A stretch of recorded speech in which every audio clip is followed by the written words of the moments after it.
Hello dear students, once again welcome back to our channel Gyan lab.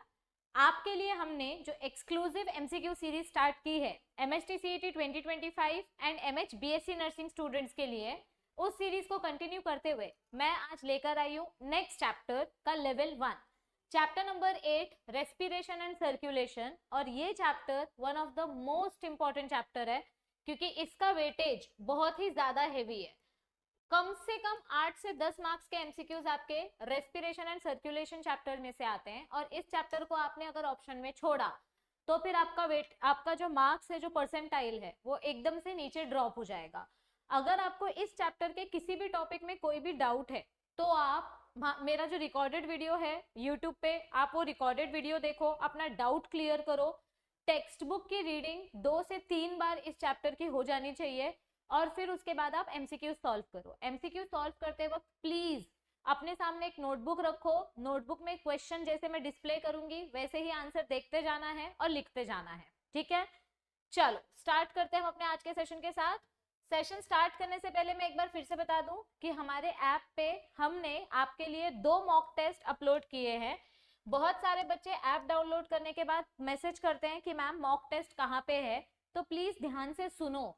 जैसे ही आप app download करोगे, login करोगे, login करने के बाद यहाँ पे जो 3 लाइंस आपको दिखाई देती है, इस पे क्लिक करो। इस पे जब आप क्लिक करोगे तो आपको फ्री मटेरियल का सेक्शन दिखाई देगा। फ्री मटेरियल सेक्शन ओपन करते ही यहाँ पे 3 ऑप्शन आते हैं। यहाँ पे पीडीएफ आता है, यहाँ पे कुछ डॉक्यूमेंट्स आता है, और यहाँ पे लिखा रहता है टेस्ट। ये टेस्ट वाले फोल्डर में आपको जाना है, तो आपको 2 फ्री मॉक टेस्ट मिल जाएंगे, और वो मॉक टेस्ट आप unlimited number of times attempt कर सकते हो। और अगर आपको ये टेस्ट सीरीज अच्छी लगी तो आप हमारी मॉक टेस्ट सीरीज भी ज्वाइन कर सकते हो। इस मॉक टेस्ट सीरीज से आपका 200% फायदा होगा, क्योंकि ये सीरीज सीईटी वाले स्टूडेंट्स के लिए भी यूजफुल है और नर्सिंग सीईटी वाले स्टूडेंट्स के लिए भी यूजफुल है, ठीक है। और अगर आपको मॉक टेस्ट परचेस करते वक्त कोई क्वेरी होती है तो आप हमें इस नंबर पे व्हाट्सएप कर सकते हो या इस टाइम पे कॉल कर सकते हो, तो आपका पेमेंट क्वेरी क्लियर हो जाएगा। ऑल राइट, चलो स्टार्ट करते हैं आज के फर्स्ट एमसीक्यू के साथ। आज के सेशन में मैं अप्रोक्सीमेटली 30 एमसीक्यूज लेकर आई हूँ क्योंकि ये चैप्टर बहुत इंपॉर्टेंट है।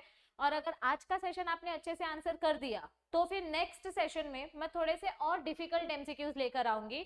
लेकिन प्लीज सब लोग ऑनेस्टली आंसर करना, और नीचे कमेंट में कितने एमसीक्यूज राइट आए और कितने एमसीक्यूज रॉन्ग आए वो सबको कमेंट करना है, तो मुझे पता चलेगा कि आपके इस चैप्टर की तैयारी कितनी हुई है। क्योंकि देखो आपके पास गिन के 10-15 दिन बचे हैं। अब अगर आप इतने दिनों में भी चीटिंग करोगे तो फिर आपका कुछ नहीं हो सकता, और अगर आप अभी भी सीरियसली पढ़ाई करना स्टार्ट करोगे तो आप अभी भी अच्छे मार्क्स स्कोर कर सकते हो। तो पहला क्वेश्चन हमें यहाँ पे क्या दिया गया है, lymph means what. Lymph can be defined as blood minus dash. तो ब्लड में से कौन सी चीजें हम निकाल देंगे तो हमारा लिम्फ बन जाता है। यस, ये आपके टेक्स्ट बुक का लास्ट टॉपिक है, टॉपिक नंबर 8.18 या 8.17। ब्लड में से आरबीसी निकाल दो और प्लाज्मा प्रोटीन्स निकाल दो तो आपका लिम्फ बन जाता है। So you remove RBC, you remove plasma protein. So answer क्या आएगा इस क्वेश्चन का, ऑप्शन नंबर डी, यानी both B and C. Yes, ये देखो यहाँ डेफिनेशन भी दिया गया है। आप प्लाज्मा में, ब्लड में से जब आरबीसी और प्लाज्मा प्रोटीन्स निकाल दोगे तो जो बचेगा that will be your lymph.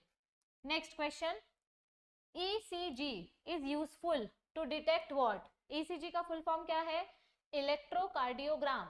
आपके पेरेंट्स का या आपके ग्रैंड पेरेंट्स का सबका एक ना एक बार ईसीजी टेस्ट होता है, ठीक है। तो ईसीजी टेस्ट करते टाइम जो इलेक्ट्रोड्स हमारी बॉडी में कनेक्ट किए जाते हैं, वो इलेक्ट्रोड्स हमारे बॉडी के आर्टरीज और वेन्स का मूवमेंट डिटेक्ट करके हमारे हार्ट की एक्टिविटी प्रेडिक्ट करते हैं कि हमारे हार्ट के चारों चेंबर्स बराबर से काम कर रहे हैं कि नहीं कर रहे हैं। सो ईसीजी की मदद से हम हार्ट का स्ट्रक्चर, कार्डियक वेसल को, अगर कार्डियक मसल को कोई डैमेज हुआ है क्या वो चेक कर सकते हैं, और हमारे ब्लड वेसल के पाथवे में कोई प्रॉब्लम है, कहीं क्लॉट हो गया है, ये सारी चीजें हम चेक कर सकते हैं। So related to heart. So इसका आंसर क्या आएगा, ऑप्शन नंबर डी। यस, ये देखो यहाँ दिया है, ECG helps in detection of all the problems. Next question which are related to heart. In ECG deflection waves ventricular depolarisation occurs at. अभी जब ईसीजी वेव फॉर्म होता है तो पहले अपना पी वेव फॉर्म होता है, फिर Q R S complex form होता है, और फिर टी वेव फॉर्म होता है। So this is P, this is Q, this is R, this is S, this is T. तो ये क्या रिप्रेजेंट करता है?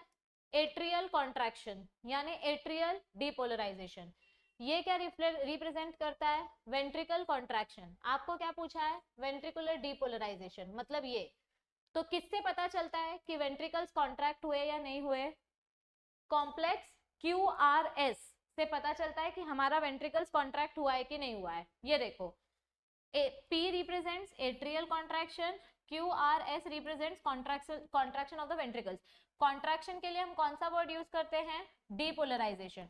कंट्रोल एंड कोऑर्डिनेशन में आपने पढ़ा था ना, कंडक्शन ऑफ नर्व इंपल्स में पोलराइजेशन, डीपोलराइजेशन एंड रीपोलराइजेशन। तो डीपोलराइजेशन मतलब कॉन्ट्रैक्शन एंड रीपोलराइजेशन मतलब क्या होता है? रिलैक्सेशन। ये दोनों वर्ड्स याद रखो, डायस्टोल, सिस्टोल, डीपोलराइजेशन, रीपोलराइजेशन, ये वर्ड्स याद रखो, ठीक है। Next question, blocking of arteries due to deposition of fat and calcium is called as. जब हमारे ब्लड वेसल में बहुत ज्यादा फैट्स डिपॉजिट हो जाता है और इसके वजह से ब्लड ब्लॉक हो जाता है, तो इस कंडीशन को हम क्या बोलते हैं? बताओ। Yes, blocking of arteries due to deposition of fats and calcium is called as. Arteriosclerosis में क्या होता है? जब हमारे आर्टरीज इनइलास्टिक हो जाते हैं। Emphysema is a lung disorder. Shortening of breath, heart failure या मायोकार्डियल इंफार्क्शन में होता है, मतलब हार्ट अटैक में होता है। तो जब ब्लड वेसल्स में फैट डिपॉजिट हो जाता है तो उसको हम क्या बोलते हैं? अथेरोस्क्लेरोसिस। ये अपना नॉर्मल ब्लड वेसल है, ये हमारा फैट डिपोजिशन है। ओके, सो फैट डिपोजिशन के लिए अथेरोस्क्लेरोसिस आता है और नॉर्मल आर्टेरियोस्क्लेरोसिस मतलब ब्लड वेसल इनइलास्टिक हो गया है। Next question, if the systolic pressure is 140 millimeter mercury and diastolic pressure is 90 millimeter mercury, then pulse pressure is equals to dash। देखो, नॉर्मल सिस्टोलिक प्रेशर कितना होता है? नॉर्मल ब्लड प्रेशर कैसे calculate करते हैं? Systolic pressure upon diastolic pressure, मतलब 120 upon 80 millimetre mercury. और इसका पल्स प्रेशर कैसे कैलकुलेट करते हैं? पल्स प्रेशर कैलकुलेट करने का फॉर्मूला है systolic pressure minus diastolic pressure. तो सिस्टोलिक प्रेशर हमको कितना दिया है? 140। डायस्टोलिक प्रेशर कितना दिया है? 90। तो इसका आंसर क्या आएगा? 140 माइनस 90।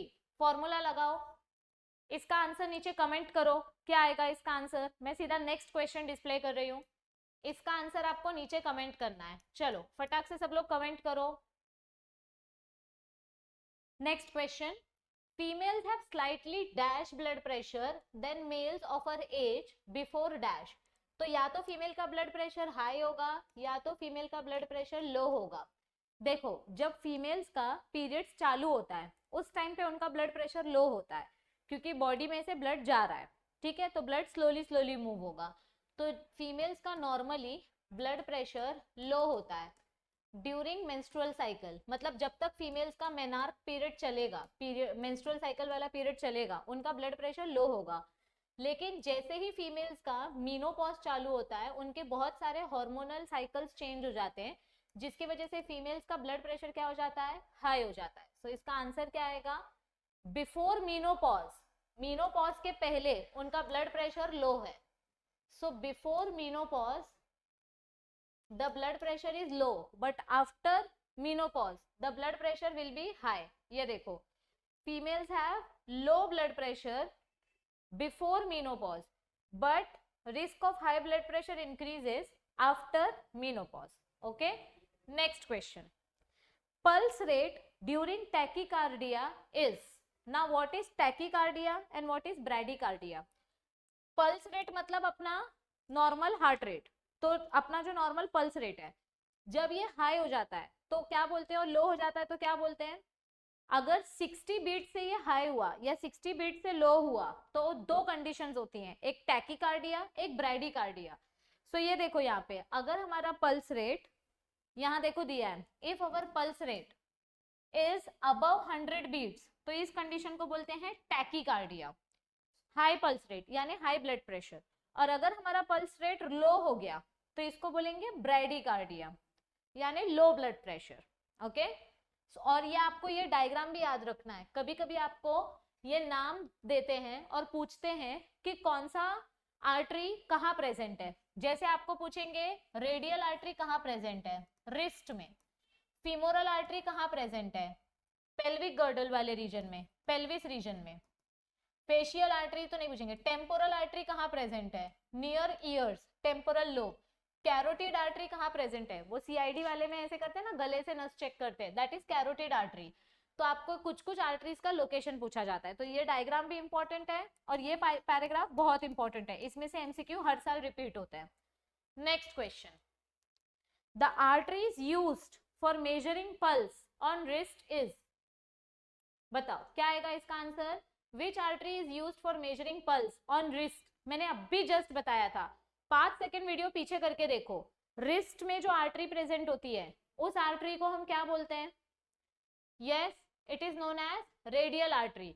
और नेक में जो आर्टरी प्रेजेंट होती है उसको बोलते हैं कैरोटिड आर्टरी। ये देखो मैंने अभी जस्ट बताया, हमारी रिस्ट में जो आर्टरी प्रेजेंट है दैट इज रेडियल, और नेक में जो आर्टरी प्रेजेंट है that is cardial. Okay, next question. चल भाई, हाँ, which statement is true among the following? All veins carry deoxygenated blood, all arteries carry oxygenated blood, galat. All veins except one carry oxygenated blood, galat. All arteries except one carry oxygenated blood, this is also galat. तो कौन सा statement true है? all veins except one,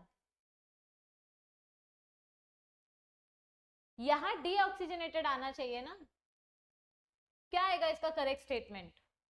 all arteries except one. हाँ sorry, ये वाला statement गलत है, सही है, मैंने ये स्टेटमेंट ठीक से नहीं पढ़ा। All the arteries carry oxygenated blood except one, क्योंकि जो पल्मोनरी आर्टरी है ये क्या कैरी करता है? It carries deoxygenated blood from right ventricle to lungs, correct. So answer क्या आएगा? ऑल आर्टरीज एक्सेप्ट, देखो all arteries normally carry oxygenated blood except pulmonary artery, it carries deoxygenated blood. Next question, histologically the wall of vein is made up of, अभी vein की बात करो या artery की बात करो, चाहे आप वेन्स की बात करो चाहे आर्टरीज की बात करो, इंटरनली दोनों का स्ट्रक्चर कौन सी लेयर से बना है? हिस्टोलॉजिकली मतलब इंटरनली।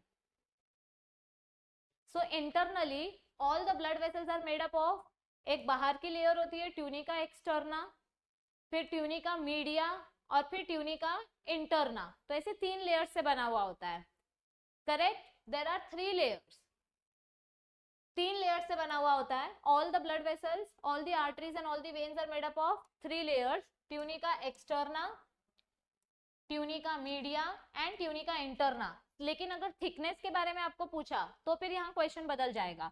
आर्टरी में ट्यूनिका मीडिया थिक होती है और यहाँ पे ट्यूनिका मीडिया पतली होती है, थिन होती है। Okay, next question, cardiac output is dash, cardiac output का फॉर्मूला क्या है?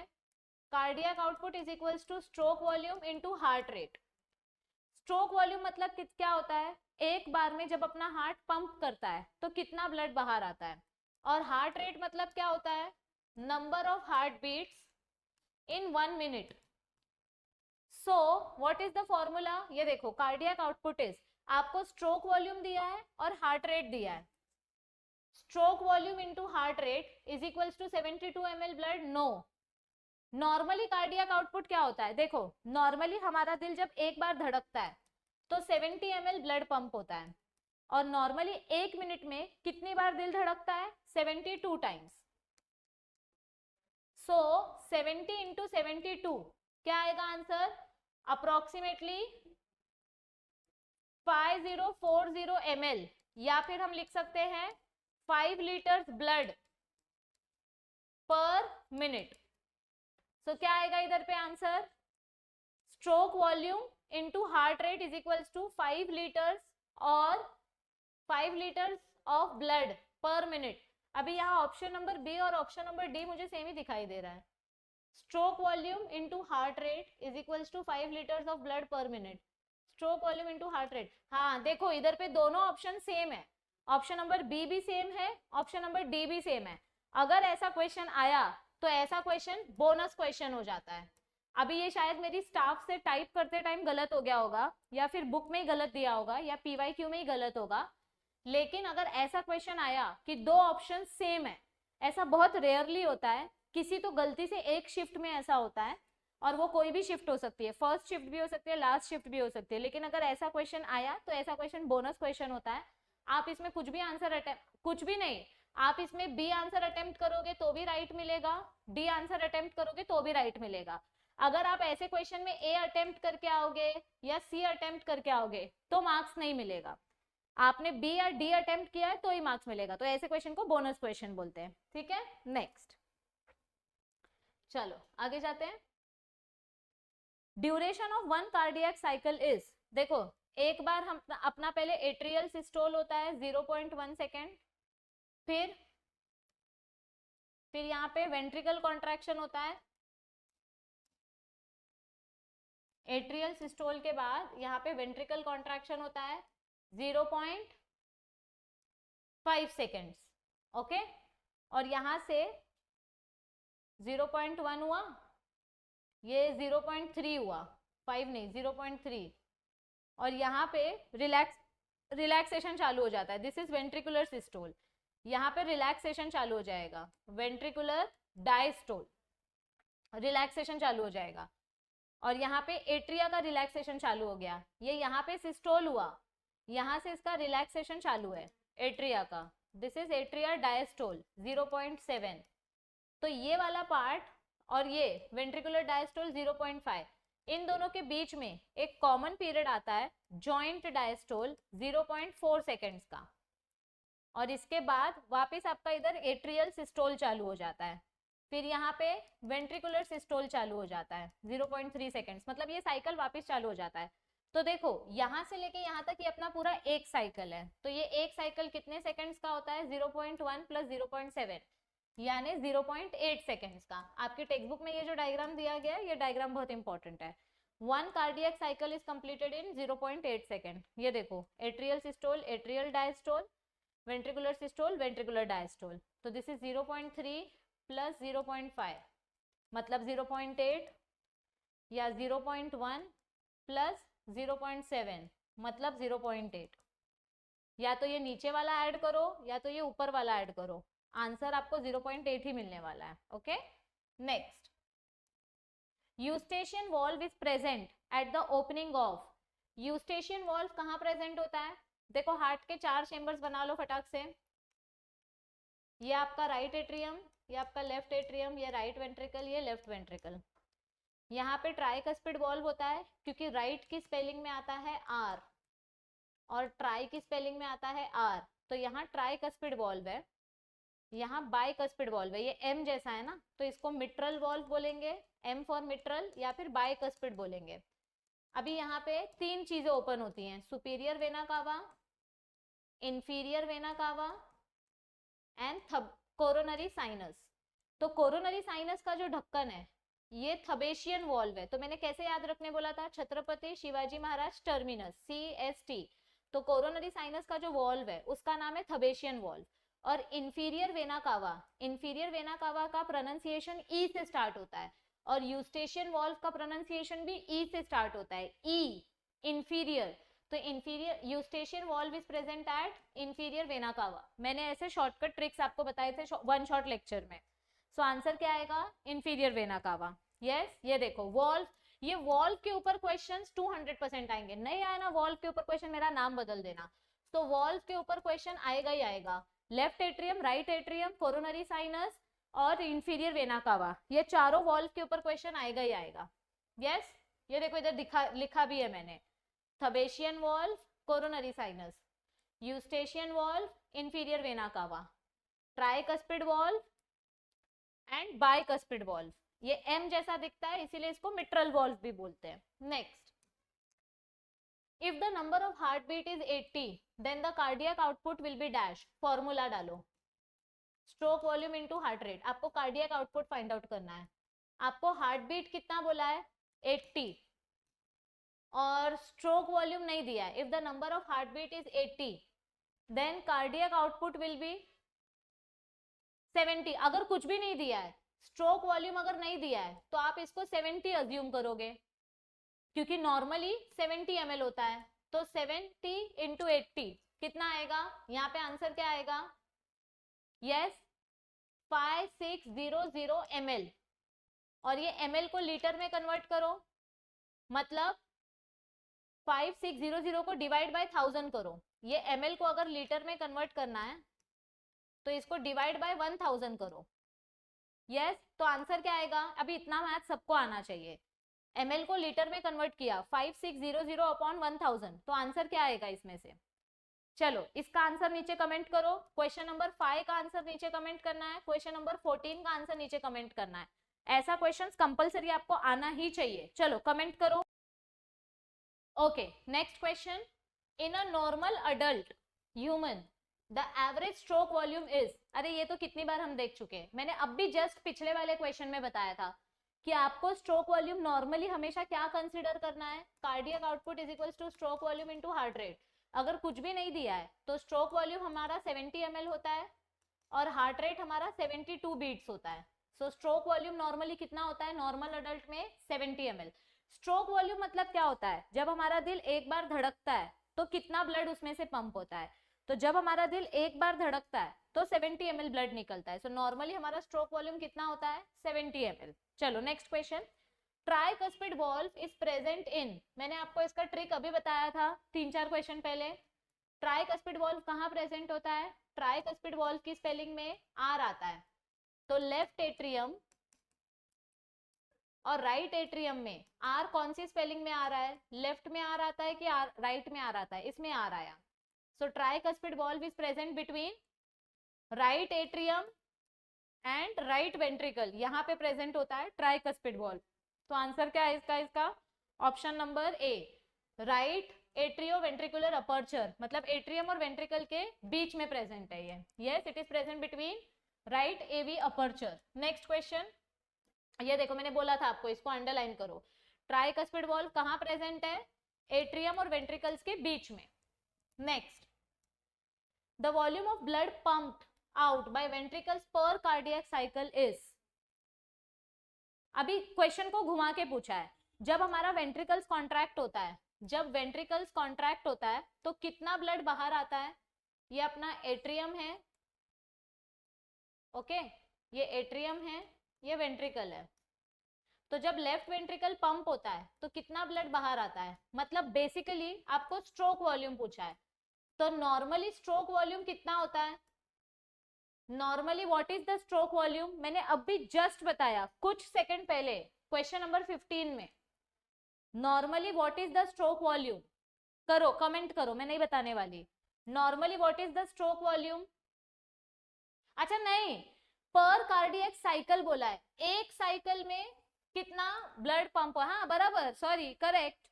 सो कितना आएगा आंसर, 70 ml पर कार्डियक साइकिल, मतलब 0.8 सेकेंड्स। तो 0.8 सेकेंड्स में एक बार दिल धड़कता है तो मतलब कितना ब्लड पंप हुआ, 0.8 सेकेंड्स में 70 ml ब्लड पंप हुआ। Next, pacemaker of the heart is known as dash. Pacemaker मतलब क्या होता है, जहां से हमारा हार्ट बीट स्टार्ट होता है, हार्ट की स्पीड को मेंटेन करना, उसको बोलते हैं pacemaker. So pacemaker of heart is known as dash. कौन है हमारे हार्ट का pacemaker, yes pacemaker of the heart is known as, बोलो बोलो बोलो, pacemaker of the heart is known as SA node। क्या है अपने हार्ट का पेसमेकर, SA node। चलो यस ये देखो, यहां से ही हमारा जो भी है हार्ट बीट स्टार्ट होता है, मैसेज ट्रांसफर होता है, so it acts as pacemaker. अब आपको इसका अपोजिट क्वेश्चन भी आ सकता है, if SA node is the pacemaker then what is pace setter। ये आप मुझे नीचे कमेंट करके बताओ कि अगर SA node को हम पेस मेकर बोलते हैं तो पेस सेटर किसको बोलते हैं। If SA node is known as the pacemaker then what is known as the pace setter, ये आप मुझे नीचे कमेंट करके बताओ। चलो नेक्स्ट क्वेश्चन, ह्यूमन हार्ट में कितने चेंबर्स होते हैं, ये तो आपको आंख बंद करके आना चाहिए। ह्यूमन हार्ट में कितने चेंबर होते हैं, yes left right sorry left right, 1 2 3 4, कितने चेंबर्स होते हैं ह्यूमन हार्ट में? 4 चेंबर। इसमें टाइम पास नहीं करेंगे, it's very question, very easy question, very question क्या बोल रही हूँ। ह्यूमन हार्ट इज 1 2 3 4, 4 चेंबर्स का होता है। Next, clotting disorders occur mainly due to reduction in the number of dash. Clotting कब होता है या क्लॉटिंग कब नहीं होता है? देखो नॉर्मली हमारे जो प्लेटलेट्स होते हैं, प्लेटलेट्स की वजह से ब्लड क्लॉट होता है। तो अगर प्लेटलेट काउंट कम हो गया तो क्लॉटिंग नहीं होगा। इफ प्लेटलेट का काउंट कम हो गया तो क्लॉटिंग नहीं होगा। सो प्लेटलेट के लिए दूसरा नाम क्या है? What is another name for platelets? Thrombocytes. What is another name for platelets? Thrombocytes. ये देखो, ये टेबल आपके लिए बहुत इंपॉर्टेंट है, इसका स्क्रीनशॉट ले लो। इसमें मैंने आपको सब कुछ डिटेल में लिख के दिया है, जितना इंफॉर्मेशन रिक्वायर्ड है कि आरबीसी बनाने के लिए कौन से प्रीकर्सर्स की जरूरत होती है, हमारे आरबीसी कहाँ फॉर्म होते हैं, लीवर कहाँ फॉर्म होते हैं, नॉर्मल क्या लीवर बोल रही हूँ, ल्यूकोसाइट्स कहाँ फॉर्म होते हैं, नॉर्मल आरबीसी का काउंट क्या होता है, ल्यूकोसाइट्स का काउंट क्या होता है, प्लेटलेट्स का काउंट क्या होता है, ये आपको पूछा जाता है। Increase in number, decrease in number, RBC increase हुआ तो क्या बोलते हैं, डिक्रीज हुआ तो क्या बोलते हैं, डब्ल्यूबीसी इंक्रीज हुआ तो क्या बोलते हैं, डिक्रीज हुआ तो क्या बोलते हैं। अगर हमारा प्लेटलेट काउंट कम हो गया तो ब्लड क्लॉटिंग स्टॉप हो जाएगा। Yes. Next question, uncontrolled increase in number of RBCs is the symptom of dash. Uncontrolled increase in the number of डब्ल्यूबीसीज, मैंने डब्ल्यूबीसी पढ़ा ना, हाँ। Uncontrolled increase in the number of WBC is the symptom of dash. अगर WBC बढ़ता जा रहा है, बढ़ता जा रहा है, बढ़ता जा रहा है, तो उस कंडीशन को क्या बोलेंगे? इफ डब्ल्यूबीसीज आर इंक्रीजिंग अनकंट्रोलेबली, तो उस कंडीशन को हम क्या बोलते हैं? ल्यूकेमिया, यानी bone marrow cancer. That condition is known as blood cancer, जहां पे हमारे डब्ल्यूबीसी बहुत ज्यादा बनते हैं uncontrollably. Next, in adults RBCs are produced in, मैंने अभी आपको टेबल दिखाया था, अडल्ट की बॉडी में आरबीसी कहाँ प्रोड्यूस होते हैं? यस, येलो बोन मैरो में तो फैट सेल्स डिपॉजिट होते हैं।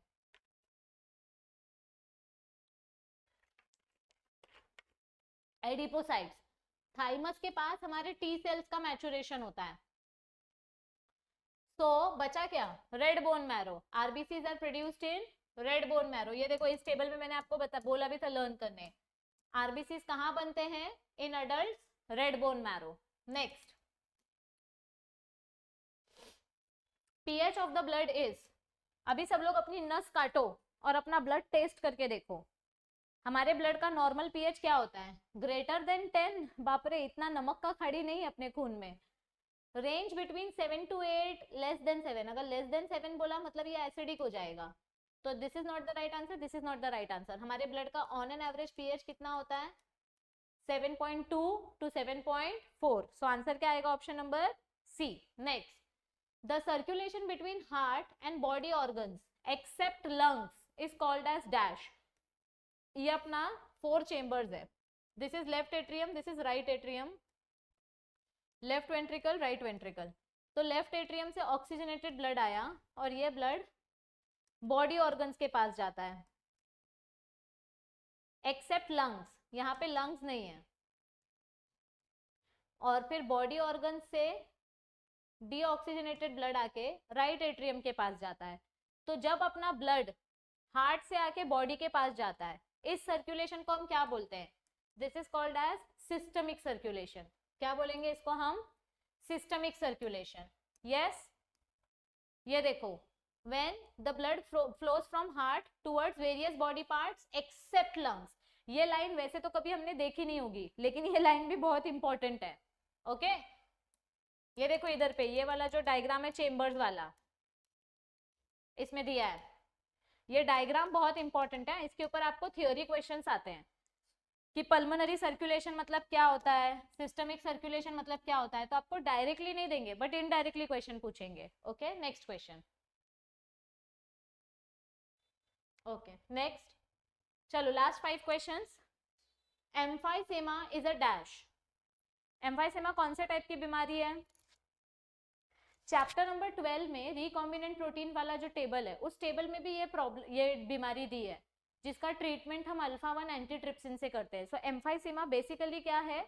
ये हमारा लंग डिसऑर्डर है, it is a pulmonary disease. क्या है ये? रेस्पिरेटरी डिसऑर्डर है, बेसिकली इसको रेस्पिरेटरी डिसऑर्डर बोलते हैं। तो आंसर क्या आएगा इसका? पल्मोनरी। पल्मोनरी मतलब लंग्स, मतलब रेस्पिरेशन प्रॉब्लम होता है, इसमें सांस लेने में तकलीफ होती है। Shortness of breath due to breakdown of alveoli, ये देखो breakdown of alveoli will lead to shortness of breath. ये टेबल भी इंपॉर्टेंट है, इसमें से भी क्वेश्चंस पूछे जाते हैं। बार बार बोल रही हूँ मैं, ये पूरा चैप्टर इंपॉर्टेंट है, इस चैप्टर को ऑप्शन में छोड़ा ना तो फिर मेरे पास मत आना रोते हुए। The respiratory centre which regulates respiration is located in, this is topic number I think 8.3 नहीं 8.5, टॉपिक नंबर 8.5। दो रेस्पिरेटरी सेंटर होते हैं अपने ब्रेन में। कौन से दो रेस्पिरेटरी सेंटर होते हैं जो रेस्पिरेशन कंट्रोल करते हैं? एक होता है पॉन्स वेरोली, एक होता है मेडुला ऑब्लोंगेटा, जिससे एपन्यूस्टिक एंड न्यूमोटेक्सिक सेंटर्स निकलते हैं। ये देखो, ये अपने दो रेस्पिरेटरी सेंटर्स हैं, पॉन्स वेरोली एंड मेडुला ऑब्लोंगेटा। तो आंसर क्या आएगा इसका? इधर पॉन्स वेरोली दिया ही नहीं है तो मेडुला ऑब्लोंगेटा आएगा। Next, which one of the following can bind several hundred times more strongly to hemoglobin than oxygen? तो हीमोग्लोबिन के बारे में मैंने आपको क्या बोला था? ये वो लड़की है जो सिर्फ रेड फ्लैग्स की तरफ अट्रैक्ट होती है, ठीक है। Oxygen is a green flag, लेकिन इस लड़की को सिर्फ रेड फ्लैग्स पसंद है, as per your Gen Z slang. सो ये हीमोग्लोबिन किसकी तरफ अट्रैक्ट होगा? Haemoglobin is much more attracted towards which particular poisonous red flag? Carbon monoxide, 250 times more attracted to carbon monoxide. Okay, next ये देखो 250 times more attracted to carbon monoxide, इसीलिए मरते हैं फिर, है ना। चलो फिर बोलना मत मैम ने बताया नहीं। The amount of oxygen transported in a dissolved state through plasma is approximately dash. The amount of oxygen transported in a dissolved state, तो कितना ऑक्सीजन ट्रांसपोर्ट होता है डिसॉल्व्ड स्टेट में? मतलब वाटर के फॉर्म में, वाटर के थ्रू कितना % ऑक्सीजन ट्रांसपोर्ट करते हैं हम? फिर ब्लर हो गया, नॉनसेंस। हाँ, so the amount of oxygen transported is 3% और हीमोग्लोबिन की मदद से 97%। तो इसका आंसर क्या आएगा? Option number C. ये देखो, डिसॉल्व स्टेट में 3% और बाउंड फॉर्म में 97%। Next, second last question of the day, which of the following sets of condition promotes the dissociation of oxygen from hemoglobin? हमारा जो हीमोग्लोबिन है ये ऑक्सीजन के साथ अटैच्ड है, तो कौन सी कंडीशन में ये हीमोग्लोबिन ऑक्सीजन को छोड़ देगा? मतलब बेसिकली आपको बोर इफेक्ट पूछा है कि कौन सी कंडीशन में बोर इफेक्ट होता है, डिसोसिएशन ऑफ ऑक्सीजन। देखो, जब हमारे टिश्यूज के पास CO2 लेवल बढ़ जाता है तो CO2 वाटर के साथ बाइंड करके कार्बोनिक एसिड बनाना स्टार्ट कर देता है। तो ये जैसे ही एसिडिटी बढ़ती है मतलब pH लो हो जाता है और CO2 हाई हो जाता है, वैसे ही हीमोग्लोबिन ऑक्सीजन को बोलता है कि तू जा टिश्यूज के पास। सो जैसे ही CO2 हाई हो जाएगा, CO2 हाई हो गया मतलब ऑक्सीजन लो हो गया ना, टिश्यू के पास ऑक्सीजन लो हो गया, सो लो ऑक्सीजन, ये दो ऑप्शंस काट दो, ऑक्सीजन लो है, CO2 हाई है और pH कंडीशंस एसिडिक हो रही है, pH लो हो रहा है मतलब एसिडिटी बढ़ रही है, एसिडिटी बढ़ रही है, तो मतलब H+ आयंस इंक्रीज हो रहे हैं। तो इस कंडीशन में क्या होता है, हमारा जो हीमोग्लोबिन है वो अपने ऑक्सीजन को बोलता है कि तू टिश्यूज के पास जा। ओके, ये देखो, लो CO2 मतलब हाई pH, मतलब यहाँ पे सॉरी हाई CO2 लो pH लो ऑक्सीजन, तो हमारा जो हीमोग्लोबिन है वो ऑक्सीजन को रिलीज कर देता है। Next, last question of the day, vital capacity is dash. ये वो जो लंग वॉल्यूम वाला टेबल है ना, उस टेबल में से क्वेश्चन पूछा गया है। वाइटल कैपेसिटी और टोटल लंग कैपेसिटी क्या होता है? वाइटल कैपेसिटी मतलब inspiratory reserve volume plus expiratory reserve volume plus residual volume. तो क्या आएगा इसमें? नहीं, आई थिंक टाइडल वॉल्यूम आएगा इधर। इंस्पिरेटरी रिजर्व वॉल्यूम, हाँ ये आएगा, plus expiratory reserve volume. Inspiratory reserve volume मतलब कितना होता है? 2000 to 3000। एक्सपिरेटरी रिजर्व वॉल्यूम कितना होता है? 1100 to 1200 और टाइडल वॉल्यूम कितना होता है? 500। सो इसको ऐड करो, दिस विल बी 3600 टू, इसको ऐड करो 4700, बराबर ना। तो वाइटल कैपेसिटी की वैल्यू क्या होती है?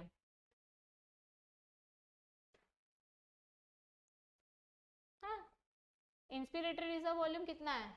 ये देखो इधर फॉर्मूला देखो, inspiratory reserve volume plus expiratory reserve volume plus tidal volume. क्या गड़बड़ किया मैंने इधर?